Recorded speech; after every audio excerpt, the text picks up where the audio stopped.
Hello students, welcome in the video class. आज की class में हम न्यूटन्स लॉज के बारे में पढ़ेंगे कि न्यूटन ने कौन कौन से लॉ दिए थे। आपने एनएलएम की फर्स्ट क्लास में हमने आपसे डिस्कस किया था what is inertia, what is force, what is contact force, what is non contact force and what is momentum. ये सारी चीजें आपसे डिस्कस की थी। ठीक है, आज के सेकंड लेक्चर में हम न्यूटन्स के लॉज पढ़ेंगे।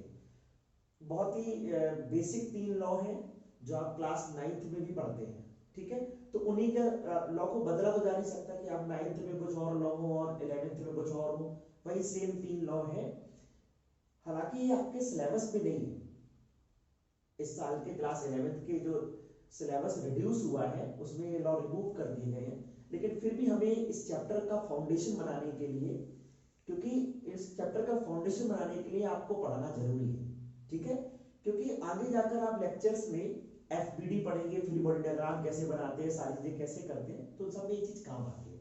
तो हम स्टार्ट करते हैं न्यूटन फर्स्ट लॉ से।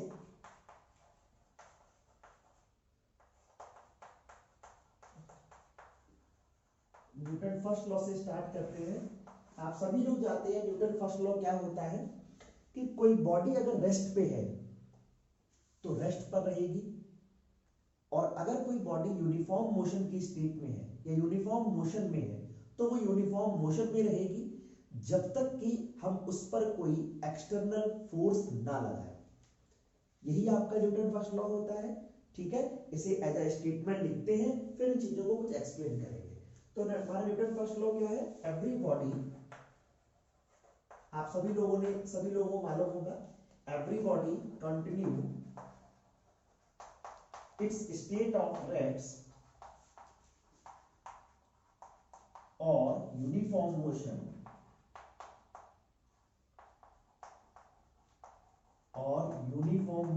in straight line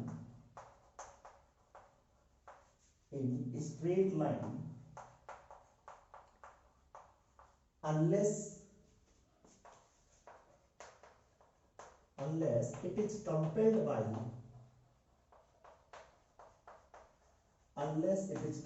by unbalanced external force। ठीक, ये आपका न्यूटन्स फर्स्ट लॉ है। Every body continue its state of rest or uniform motion in straight line unless it is compelled by some external balance force, some external unbalanced force। ठीक है, इसके लिए अगर आप एग्जाम्पल की बात करें तो सिंपल सा कोई भी एग्जाम्पल आप लें कि आपकी बॉल है। अगर आपकी बॉल एक फ्लोर पर स्टेट ऑफ रेस्ट पे रखी है, रेस्ट पर रखी हुई है बॉल, तो वो बॉल अपने आप से तब तक नहीं चल सकती जब तक कि आप उसे कुछ फोर्स ना लगाएं। उस पर पुश के फॉर्म में आप उस पर कोई फोर्स लगाते हैं, तब वो बॉल आपकी चलना स्टार्ट होती है। तो ऐसे ही अगर हम यूनिफॉर्म मोशन की बात करें, जैसे कि अगर हम किसी बॉल को फ्लोर पर ऐसे थ्रो कर दें, ठीक है, तो वो बॉल, जब हम उस पर बॉल को थ्रो करते हैं सरफेस पर, तो वो एक मोशन में चलती है, लेकिन कुछ समय के बाद रुक जाती है। ठीक है, वो क्यों रुक जाती है? क्योंकि उसे सरफेस से एक फ्रिक्शन मिलता है जो उसके मोशन को रोक रहा होता है। अगर वो फ्रिक्शन ना हो तो बॉल उसी मोशन में कंटिन्यूअस चलती चली जाएगी। तो बहुत सिंपल सा कॉन्सेप्ट है न्यूटन फर्स्ट लॉ का कि कोई बॉडी अगर रेस्ट पर है तो वो रेस्ट पर रहेगी, और अगर कोई बॉडी यूनिफॉर्म मोशन में है तो वो यूनिफॉर्म मोशन में रहेगी जब तक कि आप उस पर कोई अनबैलेंस्ड एक्सटर्नल फोर्स ना लगाएं। ठीक है, तो ये आपका न्यूटन फर्स्ट लॉ है। अब इनके बारे में कुछ चीजें और जान लेते हैं। जैसे जब किसी बॉडी पर नेट फोर्स 0 होता है, क्योंकि फोर्स एक वेक्टर क्वांटिटी है, जब कोई किसी बॉडी पर नेट फोर्स 0 होता है तो उस हम स्टेट को, या ये भी हम कहते हैं कि वो बॉडी आपकी ट्रांसलेशनल इक्विलिब्रियम में है। किसमें है? ट्रांसलेशनल इक्विलिब्रियम में है। ठीक, तो आप इस चीज को भी याद रखिएगा, अगर किसी बॉडी पर नेट फोर्स 0 है तो वो ट्रांसलेशनल इक्विलिब्रियम में भी कहलाती है। बेटा एक टाइप का इक्विलिब्रियम और होता है जिसे हम बोलते हैं रोटेशनल इक्विलिब्रियम, ठीक है। लेकिन रोटेशनल इक्विलिब्रियम के बारे में डिटेल में आप रोटेशनल चैप्टर में पढ़ेंगे, ठीक है। तो रोटेशनल इक्विलिब्रियम में थोड़ा सा ब्रीफ बता देता हूं आपको कि रोटेशनल इक्विलिब्रियम में क्या होता है। जैसे किसी बॉडी को चलाने के लिए फोर्स की रिक्वायरमेंट है, इसने बताया ना कि किसी बॉडी को रेस्ट से चलाने के लिए फोर्स की रिक्वायरमेंट होती है, या किसी बॉडी के मोशन को रोकने के लिए हमें फोर्स की रिक्वायरमेंट होती है। ऐसे ही same in similar way rotational में किसी बॉडी को घुमाने के लिए, रोटेट कराने के लिए टॉर्क की रिक्वायरमेंट होती है, या किसी बॉडी के रोटेशन को रोकने के लिए हमें अपोजिट डायरेक्शन में टॉर्क की रिक्वायरमेंट होती है, ठीक। तो रोटेशनल में फोर्स को रिप्लेस कर देता है टॉर्क। तो ऐसे ही जब आप रोटेशनल इक्विलिब्रियम पढ़ेंगे, मैं लिख देता हूं, मेंशन कर देता हूं, जब आप रोटेशनल इक्विलिब्रियम पढ़ेंगे तो उसकी जो कंडीशन होती है, उसकी कंडीशन होती है कि जो नेट टॉर्क है, टाउ से रिप्रेजेंट करते हैं, जो नेट टॉर्क है वो 0 होना चाहिए, ठीक। इसके बारे में डिटेल में आप रोटेशन में पढ़ेंगे, ठीक। अब एक टर्म हम लोगों ने पिछली क्लास में डिस्कस किया था, इनर्शिया। काफी सारे लोग कहते हैं इनर्शिया ही फर्स्ट लॉ है। ये कंप्लीट इंफॉर्मेशन है, ये सही इंफॉर्मेशन है कि इनर्शिया ही फर्स्ट लॉ है, ठीक। एक्चुअल में फर्स्ट लॉ ने आपको बताया कि जब तक आप किसी बॉडी पर फोर्स नहीं लगाते तब तक वो अपने आप से चल भी नहीं सकती और अपने आप से रुक भी नहीं सकती। लेकिन ये होता कैसे है, ये उस बॉडी की किस प्रॉपर्टी के कारण होता है, वो प्रॉपर्टी इनर्शिया है, वो प्रॉपर्टी इनर्शिया है आपकी, ठीक। तो ये चीज याद रखिएगा, इनर्शिया फर्स्ट लॉ नहीं है। न्यूटन फर्स्ट लॉ ने डिफाइन किया बेसिकली इनर्शिया को। तो Newton first law defines inertia. Inertia is the cause of this effect. Newton first law ने आपको इफेक्ट बताया कि कोई बॉडी रेस्ट पर है तो उसे फोर्स नहीं लगाओ तो नहीं चलेगी, कोई बॉडी यूनिफॉर्म मोशन में है उस पर फोर्स नहीं लगाओगे तो नहीं रुकेगी वो। लेकिन किस प्रॉपर्टी, ऐसा बॉडी की किस प्रॉपर्टी के कारण हो रहा है, प्रॉपर्टी इनर्शिया है, ठीक। तो हम ये लिख सकते हैं कि Newton first law defines inertia. Newton's first law defines inertia. Newton first law define inertia. मैं इसी को आपको एक्सप्लेन भी कर सकता हूं, कैसे। आप सिंपल सोचो कि यहां पर एक बॉडी है, ठीक, और एक बॉडी यहां पर है। इसका मास आपका 5 kg है, इसका मास आपका 10 kg है, ठीक। हमने दोनों पर सेम फोर्स लगाया, F का और यहां पर F का, दोनों पर सेम फोर्स लगाया हमने, ठीक। अब अगर हम इन दोनों में एक्सेलरेशन निकालने जाए, क्या निकालने जाए, एक्सेलरेशन निकालने जाए, आपने एक बेसिक फॉर्मूला पढ़ा होगा, अभी खैर उसको डिस्कस करेंगे, F इक्वल टू एम का, ठीक। तो आपने F का फोर्स लगाया, इस पर आप एक्सेलरेशन निकाल रहे हैं, इसको A1 मान लेते हैं। इस पर आप जब एक्सेलरेशन निकालेंगे तो m की वैल्यू या m1 की वैल्यू 5 है, इंटू यहां पर क्या आएगा A1, तो A1 इक्वल टू क्या मिलेगा, F/5। ऐसे ही आप इसमें निकालोगे तो A2 इक्वल टू क्या मिलेगा, F/10, ठीक। तो दोनों पर हमने F फोर्स लगाया, दोनों पर हमने F फोर्स लगाया, सेम फोर्स लगाया। लेकिन आप इफेक्ट देखो, इसमें एक्सेलरेशन, इसमें अगर हम दोनों क्वांटिटी को कंपेयर करें तो ऊपर डिनोमिनेटर सेम है, इसका न्यूमरेटर सेम है, इसका डिनोमिनेटर कम है, इसका डिनोमिनेटर ज्यादा है, तो A1 आपका लार्ज होगा, A2 के कंपेयर, ठीक। तो सेम फोर्स का इस बॉडी पर इफेक्ट ज्यादा आया, इसमें एक्सेलरेशन ज्यादा आपको अचीव हुआ, और सेम फोर्स का इस बॉडी पर एक्सेलरेशन कम आया, आपको कम एक्सेलरेशन अचीव हुआ। ये डिफाइन किसने किया, इनर्शिया ने। ये किसने डिफाइन किया, इनर्शिया ने। मैंने पिछली क्लास में बताया था आपको कि mass is the measurement of inertia. Mass define करता है कि किसका इनर्शिया ज्यादा है, किसका इनर्शिया कम है, और डायरेक्टली प्रोपोर्शनल डिफाइन करता है, जिसका मास ज्यादा उसका इनर्शिया ज्यादा, जिसका मास कम उसका इनर्शिया कम। तो आप अगर देखें कि इसका मास ज्यादा है तो इसका इनर्शिया ज्यादा है, इसका इनर्शिया ज्यादा है, तो इस बॉडी ने इस फोर्स के इफेक्ट को कम महसूस किया, इस पर कम एक्सेलरेशन आया, ठीक, और इसका इनर्शिया कम था तो इसने इस फोर्स को ज्यादा महसूस किया या ज्यादा एक्सेलरेशन प्रोवाइड किया आपको। तो इनर्शिया ये डिफाइन करता है कि उस फोर्स का कितना इफेक्ट आएगा, ठीक। तो ये आपका इनर्शिया था। अब इस पर अगर आप एग्जांपल की बात करें तो बहुत सारे एग्जांपल आपने क्लास 9th में ही पढ़े होंगे कि हम कारपेट को बीट करते हैं, कारपेट को बीट करते हैं तो डस्ट पार्टिकल अलग हो जाते हैं। सिंपल कैसे? आप देखो, सिंपल सी बात है कि आपका ऐसे कारपेट लिया आपने, कारपेट है, उस पर डस्ट पार्टिकल्स हैं, ठीक। आपने उसको कारपेट को हिट किया, जब आपने कारपेट को हिट किया तो कारपेट पर जो हमने हिट दिया, जो फोर्स लगाया, तो कारपेट तो पीछे हो गया अपनी जगह से, बट ये अपनी जगह से, ये जो डस्ट पार्टिकल्स हैं ये उसके साथ अपनी जगह से बैकवर्ड नहीं जा पाए, तो क्या होता है, ये डस्ट पार्टिकल आप पे गिर जाते हैं।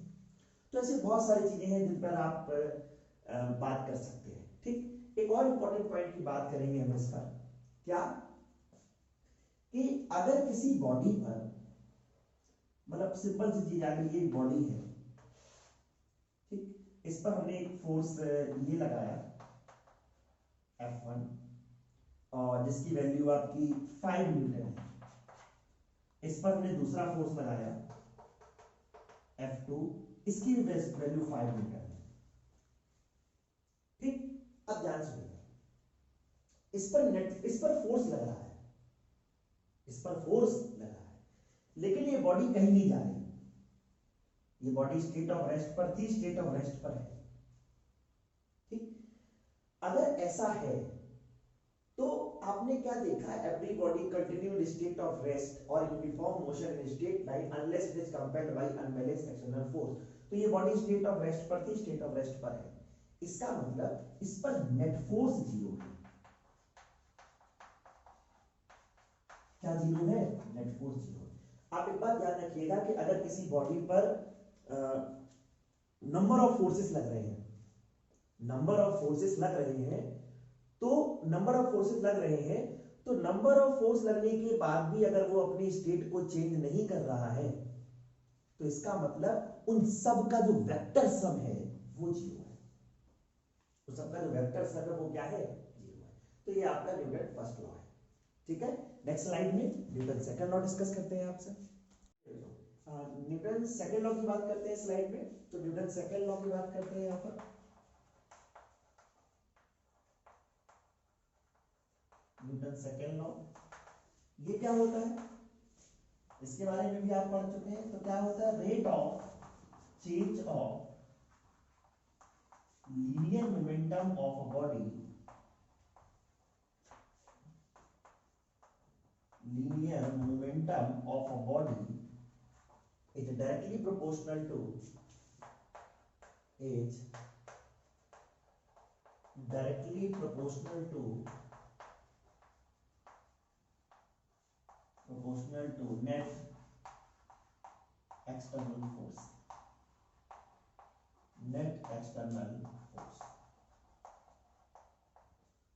तो ये आपको न्यूटन सेकंड लॉ ने बताया। क्या मतलब है इसका, कि जो नेट एक्सटर्नल फोर्स होता है वो किसी भी बॉडी पर, तो basically rate of change of linear momentum of a body होता है, ठीक। आप कैसे लिखेंगे इसको, कि जो नेट फोर्स है एफ नेट है जो, वो इक्वल टू होता है dp बाई dt के, where p is the momentum. और मोमेंटम के बारे में मैंने आपको पिछली लेक्चर में एक्सप्लेन किया था, ठीक है। तो एफ नेट इक्वल टू क्या आया, dp by dt।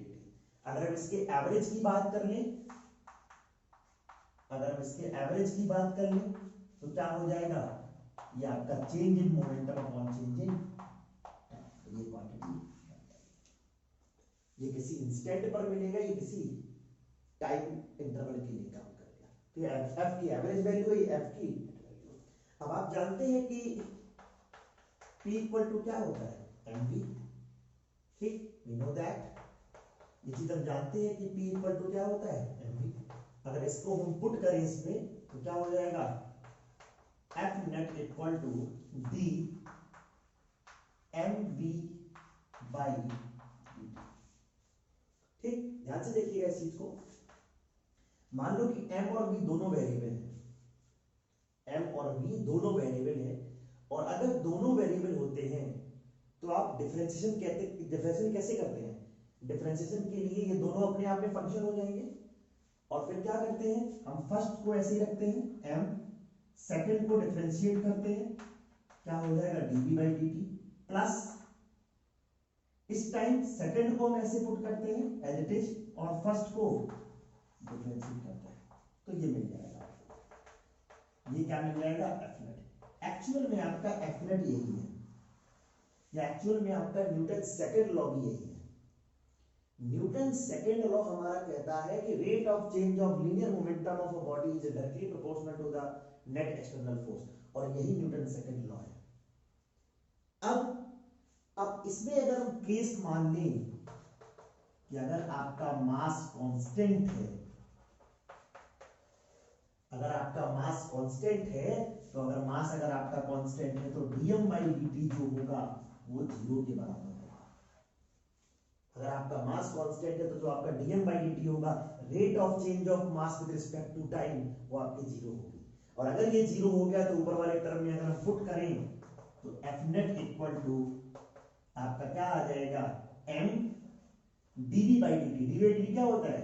Rate of change of velocity, acceleration, plus ये पार्ट क्या हो जाएगा आपका 0, तो एफ नेट इक्वल टू क्या मिल गया, m, और आप यही चेंज करते हुए, तो ये आपका हो गया F net equal to m। ठीक, तो ये आपका न्यूटन सेकंड लॉ है। ठीक है, अब कुछ बच्चों के दिमाग में आ रहा होगा कि सर मास तो हमेशा ही कांस्टेंट रहता है, मास तो कभी चेंज करता ही नहीं है।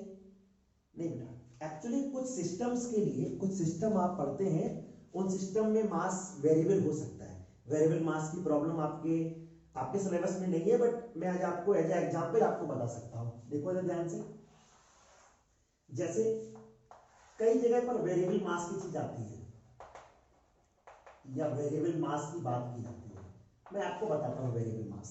ठीक है, जैसे एग्जांपल के तौर पर आप ऐसे ले लो कि एक व्हीकल है, एक गाड़ी है आपकी, ये आपकी गाड़ी है,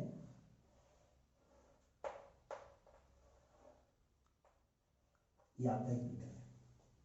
ठीक, और ये व्हीकल आपका ये फॉरवर्ड डायरेक्शन में मूव कर रहा है। ठीक, ये व्हीकल आपका फॉरवर्ड डायरेक्शन में मूव कर रहा है, और इसमें सैंड भरी हुई है, ऐसे करके सैंड को फिल किया हुआ।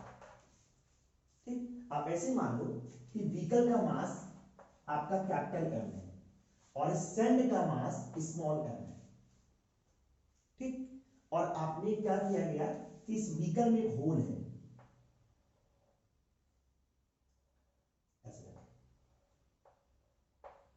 सिंपल ऐसे मान लो एक व्हीकल में एक होल है। अब क्या होगा, ये जैसे जैसे व्हीकल आगे बढ़ रहा है वैसे वैसे इस होल से ये सैंड नीचे गिरती जा रही है, ये सैंड नीचे गिरती जा रही है। तो अब एक बात बताओ कि इनिशियल में इसका टोटल मास कितना था? इनिशियल टोटल मास जो था इस सिस्टम का, सिस्टम कौन सा? व्हीकल प्लस सैंड, कितना था? Capital M plus small m। अब जैसे जैसे गाड़ी आगे बढ़ती जाएगी वैसे वैसे सैंड नीचे गिरती जा रही है, और जब सैंड नीचे गिरती जा रही है तो इसका सिस्टम का मास क्या होता जा रहा है? मास कम होता जा रहा है। मतलब मास इस चेंज या मास इसका चेंज हो रहा है टाइम के साथ, जैसे जैसे टाइम बीत रहा है वैसे वैसे सिस्टम का मास कम होता जा रहा है। उस कंडीशन में आप ये लगाएंगे। ठीक, ये क्या है? मास, ये क्या है? एक्सेलरेशन, ये again velocity. dm by dt क्या होगा? Rate of change of mass with respect to time, rate of change of mass with respect to या विद टाइम। तो इसमें ऐसे लगा सकते हैं। और मैं एक एग्जांपल बता दूं आपको रॉकेट का। मान लो ये रॉकेट है आपका, ठीक, इस रॉकेट का मास आपका कैपिटल M है और इसमें गैसेस फिल्ड होती है। इस गैस का मास या जो फ्यूल होता है वो आपका फेल होता है, उसका मास स्मॉल m है, तो इसका इनिशियल मास कितना है m प्लस स्मॉल m। जैसे रॉकेट ऊपर की तरफ जाता है तो इससे एग्जॉस्ट गैसेस निकलती हैं, कंबस्ट होता है तो एग्जॉस्ट गैसेस निकलती हैं यहां से, ठीक। जैसे रॉकेट ऊपर जाएगा तो क्या होता जाएगा, धीरे धीरे सिस्टम का मास कम होता जाएगा, ये फ्यूल एज अ कंबशन होता है अंदर, और क्या होता है आपके एग्जॉस्ट गैसेस के रूप में निकल जाता है। तो इसका ये भी वेरिएबल मास का क्वेश्चन है। तो ये दोनों क्वेश्चन आपके वेरिएबल मास के हैं, उस समय क्या करेंगे, इनका इस्तेमाल करेंगे, ठीक है बेटा। तो अब एक चीज ध्यान रखिएगा कि फोर्स क्या है, फोर्स क्या है, बेसिकली फोर्स जो है वो किसी भी बॉडी का मोमेंटम टाइम के साथ कैसे चेंज हो रहा है, ये फोर्स है, ठीक है। इस चीज को फोर्स बोलते हैं। तो फोर्स को कैसे डिफाइन कर सकते हैं कि किसी भी बॉडी का, किसी भी ऑब्जेक्ट का मोमेंटम टाइम के साथ जैसे चेंज हो रहा है, वही आपका फोर्स है, ठीक है। अब एक चीज ध्यान दो, अगर मैं एग्जाम्पल्स की बात करूं, एग्जाम्पल्स की मैं बात करूं तो एक बहुत फेमस एग्जाम्पल है कि जब क्रिकेट में जब हम बॉल लेते हैं तो प्लेयर्स क्या करते हैं, बॉल लेते समय अपने हाथ को पीछे की तरफ खींचते हैं, अपने हाथ को नीचे की तरफ लेके जाते हैं, तब बॉल को कैच करते हैं, ठीक। क्या क्या होता है इसमें, कैसे काम करता है, मैं आपको बताता हूं। आप सिंपल सी बात सोचो कि मान लो बॉल एक स्पीड से आ रही है, v की स्पीड से आ रही है, ठीक, और बॉल का मास m के इक्वल है, ठीक। m मास की बॉल v की स्पीड से आ रही है, तो अगर आप ध्यान से देखें तो इसका इनिशियल मोमेंटम क्या हो जाएगा, इसका जो इनिशियल मोमेंटम वो हो जाएगा आपका mv, m मास की बॉल v की स्पीड से आ रही है। जब बॉल हमारे हाथ में आ जाएगी तो उसकी वेलोसिटी कितनी हो जाएगी, जीरो। जब उसकी वेलोसिटी जीरो हो गई तो उसका पी फाइनल कितना हो गया, ठीक। ये मोमेंटम चेंज जो आएगा आपका, मोमेंटम चेंज जो आएगा या जो चेंज इन मोमेंटम आएगा आपका, वो कितना आ जाएगा, mv के इक्वल, कितना आएगा, mv के इक्वल चेंज इन मोमेंटम आएगा। अब एक बात बताओ, मोमेंटम टाइम के साथ कैसे चेंज होता है, वही तो आपको फोर्स देगा, ठीक है, वही आपको फोर्स देगा। अब एक बात बताओ, ये फोर्स है, ये चेंज इन मोमेंटम है, इसका हम कुछ नहीं कर सकते, ये mv है आपका। अब नीचे टाइम है, नीचे क्या है, टाइम, ये टाइम जितना कम होगा उतना ये फोर्स ज्यादा होगा, और ये टाइम जितना ज्यादा होगा उतना ये फोर्स कम होगा। मतलब ये फोर्स किस चीज पर डिपेंड कर रहा है, इस टाइम पर। तो एक बात बताओ, जब बॉल हमारे हाथ में आएगी तो हमारे वो बॉल हमारे हाथ पे फोर्स लगाएगी, ठीक। हम क्या चाहेंगे कि हमारे हाथ पे कम फोर्स लगे, हमारे हाथ पर बॉल धीरे से हिट करे, कम फोर्स लगे, तो हम क्या कर लें, इसको कुछ नहीं कर सकते हम, तो हम क्या करें, इस टाइम को बढ़ा दें। अगर इस टाइम को बढ़ा देंगे तो हमारा काम हो जाएगा। तो सोचो, हम कैच, बॉल आती है तो हम ऐसे कैच पकड़ते हैं, ठीक। तो मान लो बॉल हमारे हाथ में 3 सेकंड में आ जाती है, अब वही बॉल आ रही है, हमने अपने हाथ पीछे खींच लिया, तो बॉल को इतना डिस्टेंस और चलना पड़ेगा, उसमें भी कुछ टाइम लगेगा, वो बॉल हमारे हाथ में अब 5 सेकंड में आई, ठीक। तो एक बात बताओ, पहले 3 सेकंड में आई तो पहले केस में फोर्स कितना था, mv/3, ठीक। और दूसरे में हाथ पीछे खींच लिए, जब अपने हाथ पीछे खींच लिए तब कितने में आई, mv/5 में। कौन सी फोर्स बड़ा है, पहले वाला, और कौन सा फोर्स स्मॉलर है, दूसरा वाला। तो हम क्या चाहेंगे कि हमारे को कम से हिट करे, कम फोर्स से हिट करे, इसलिए हम हाथ, इसलिए क्रिकेटर क्या करते हैं, हाथ अपने पीछे खींच लेते हैं। दूसरा एग्जांपल, जब व्हीकल में सॉकर लगे होते हैं, किसी भी गाड़ी में सॉकर लगे होते हैं, ठीक। तो क्या होगा, गाड़ी चल रही है रफ रोड पर, तो गाड़ी को जर्क मिला, क्या मिला, गाड़ी को जर्क मिला, ठीक। तो जर्क जैसे मिला, ठीक। तो सॉकर क्या करता है, सॉकर कंप्रेस होता है। तो जब तक वो कंप्रेस होता है तब तक वो उस जर्क का टाइम बढ़ा देता है, और टाइम बढ़ाने से क्या होगा, गाड़ी को फोर्स कम लगेगा, जर्क कम महसूस होगा।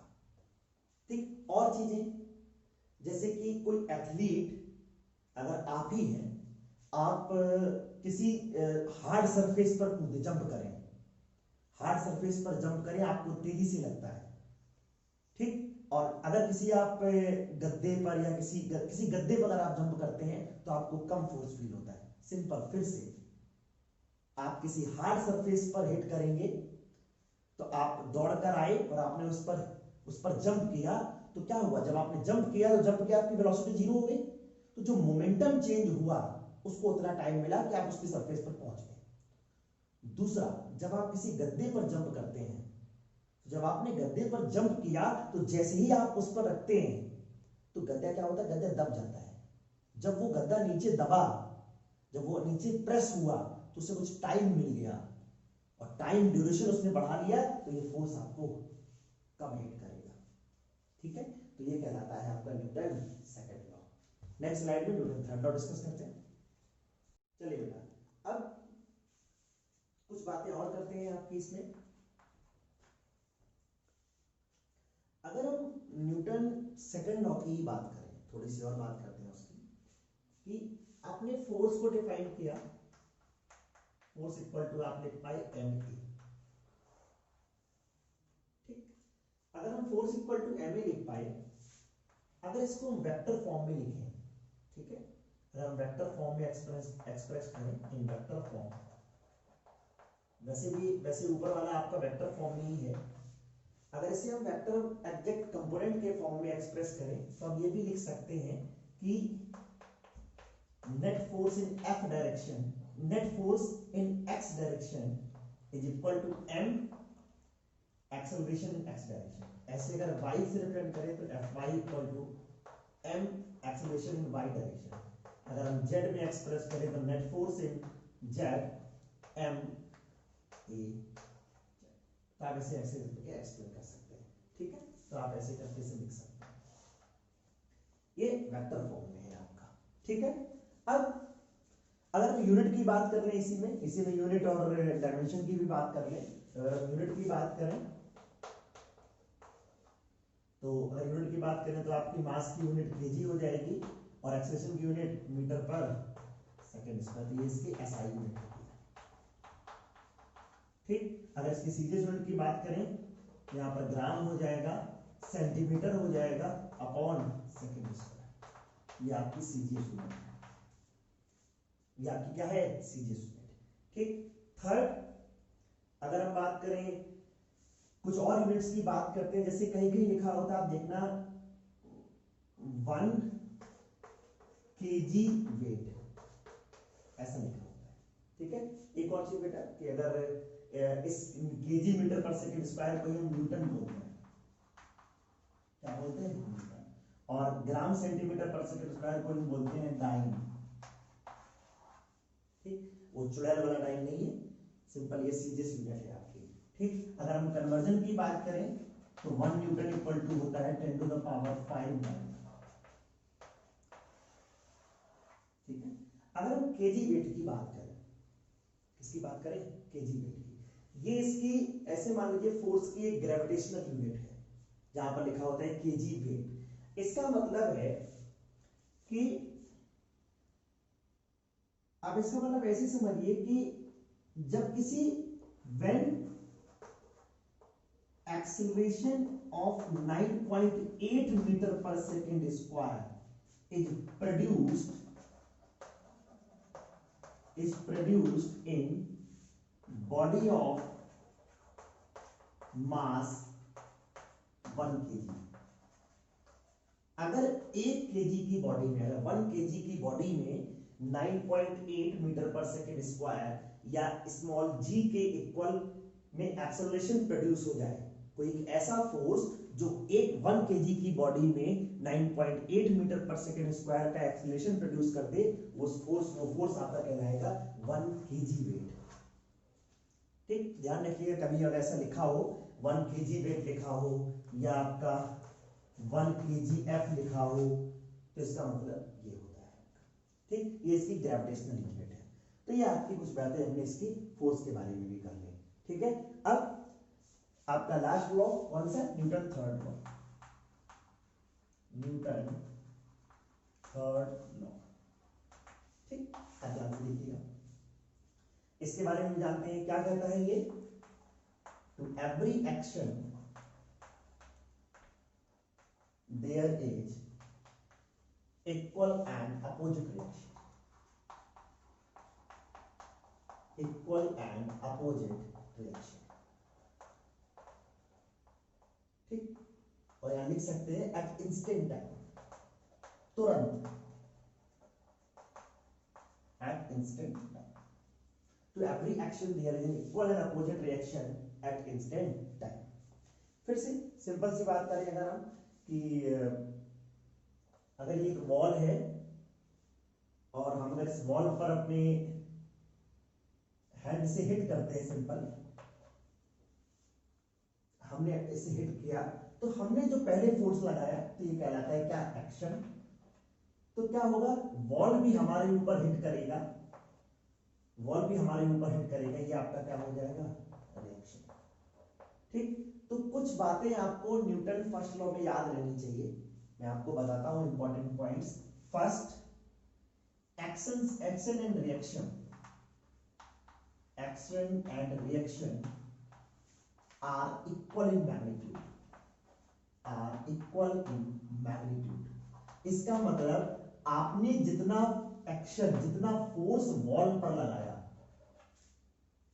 जितना फोर्स आपने वॉल पर लगाया, यहां पर्सन बना लो, जितना फोर्स आपने वॉल पर लगाया ये वॉल भी आप पर उतना ही फोर्स लगाएगी, ये वॉल भी आप पर उतना ही फोर्स लगाएगी, इक्वल इन मैग्नीट्यूड। दूसरा, both are opposite in direction, both are opposite in direction. दोनों एक्शन रिएक्शन डायरेक्शन में एक दूसरे के अपोजिट होंगे। और थर्ड और सबसे important point, both act on two different bodies, two different bodies. दोनों अलग अलग बॉडी पर अप्लाई होंगे। ठीक है, अगर ये तीनों कंडीशन सेटिस्फाइड होती हैं तो ऐसे पेयर को एक्शन रिएक्शन पेयर कहा जाता है। क्या कहा जाता है? Action reaction pair. ठीक है, जैसे देखो एक्शन रिएक्शन दोनों इक्वल होंगे आपस में। दूसरा चीज, एक्शन की डायरेक्शन प्लस एक्स एक्सिस में है और रिएक्शन की डायरेक्शन माइनस एक्स एक्सिस में है। और देखो दोनों अलग अलग बॉडीज पर अप्लाई हो रहे हैं। अगर कभी कुछ कंडीशंस में ऐसा हो जाए कि दोनों फोर्स इक्वल हो, अपोजिट डायरेक्शन में हो, लेकिन कभी कभी क्या होता है सेम बॉडी पर लगते हैं, कभी कभी क्या होता है सेम बॉडी पर लगते हैं, तो वो एक्शन रिएक्शन पेयर नहीं कहलाते, दोनों अलग अलग बॉडीज पर लगनी चाहिए। यहां देखो एक्शन वॉल पे हुआ, रिएक्शन आदमी पे हुआ या मैन पर हुआ, तो दोनों तो अलग अलग बॉडीज पर लगे। ठीक, ऐसे को क्या कहते हैं हम? Action reaction pair. इसीलिए बेटा कभी कभी क्वेश्चन पूछ देता है कि एक्शन और रिएक्शन जब इक्वल इन मैग्नीट्यूड होते हैं, अपोजिट इन डायरेक्शन होते हैं, तो वो एक दूसरे को कैंसिल क्यों नहीं कर देते? Why action and reaction cannot cancel each other? ये पूछता है आपसे। तो उसका क्या रीजन है कि ये बात सही है कि दोनों इक्वल इन मैग्नीट्यूड होते हैं, अपोजिट इन डायरेक्शन होते हैं, पर दोनों अलग अलग बॉडी पर लग रहे हैं। आप एक बात बताओ कि मुझे जब कोई यहां से 5 मीटर से खींचेगा, कोई यहां से 5 मीटर से खींचेगा, तब मेरे ऊपर जो फोर्स होगा तब एक दूसरे को ये दोनों कैंसिल करेंगे ना, क्योंकि दोनों ही मुझ पर, मेरे पर फोर्स लगा रहे हैं। अगर ये 5 न्यूटन मेरे पर फोर्स लगाए और ये 5 न्यूटन अपोजिट डायरेक्शन में दूसरे पर फोर्स लगाए तो कैसे कैंसिल हो जाएंगे? ठीक है, तो कभी कभी पूछता है why action and reaction can not cancel each other, तो आप इसको बता सकते हैं इस तरीके से। ठीक है, तो ऐसे कहते हैं। वैसे कुछ चीजें और, जैसे अब कैसे दिखाते हैं हम इसको एक्सप्रेशन में। मान लो ये एक बॉल है इसका ये फर्स्ट बॉल है, ये सेकंड बॉल है, ठीक। फर्स्ट बॉल ने सेकंड बॉल पर एक फोर्स लगाया, इसको हम डिनोट कैसे करेंगे, F1 F2 1, ठीक है। इसका मतलब force on 2 by 1, force on second body by first body. तो इस पर रिएक्शन मिलेगा, क्या मिलेगा वो, F12 force on first body by second body. अब according to Newton third law of motion कैसे लिख पाओगे इसको, F21 is equal to minus of F12 in vector, ठीक। आप इसे ऐसे लिख सकते हो, और अगर मैग्नीट्यूड के फॉर्म में लिखना है तो आप ऐसे भी लिख सकते हो,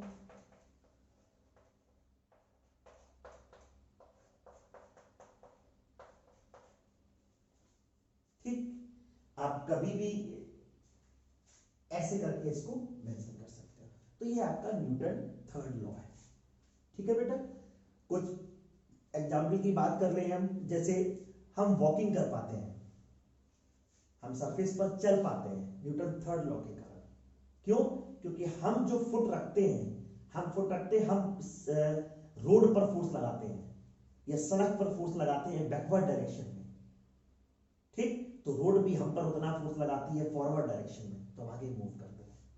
स्विमिंग के टाइम पर हम वाटर पर फोर्स पीछे के डायरेक्शन में लगाते हैं, और वाटर हम पर फोर्स आगे के डायरेक्शन में लगा तो हम आगे फॉरवर्ड मूव करते हैं, ठीक। ऐसे बहुत सारे एग्जांपल्स हैं जिन पर हम इनको एक्सप्लेन कर सकते हैं। आप 9th में पढ़ के आते हैं तो मुझे बहुत ज्यादा डिटेल में एक्सप्लेन करने की जरूरत नहीं है, ठीक है। तो आज का वीडियो ही कंप्लीट करते हैं। मैंने आज आपको न्यूटन्स के तीनों लॉ बताए, इनको पढ़ लीजिएगा। नेक्स्ट वीडियो में हम आपसे इंपल्स के बारे में डिस्कस करेंगे, ठीक है। उसके बाद से रियलिटी में आपका Newton's law of motion start होगा, ठीक है। Thank you class, have a nice day.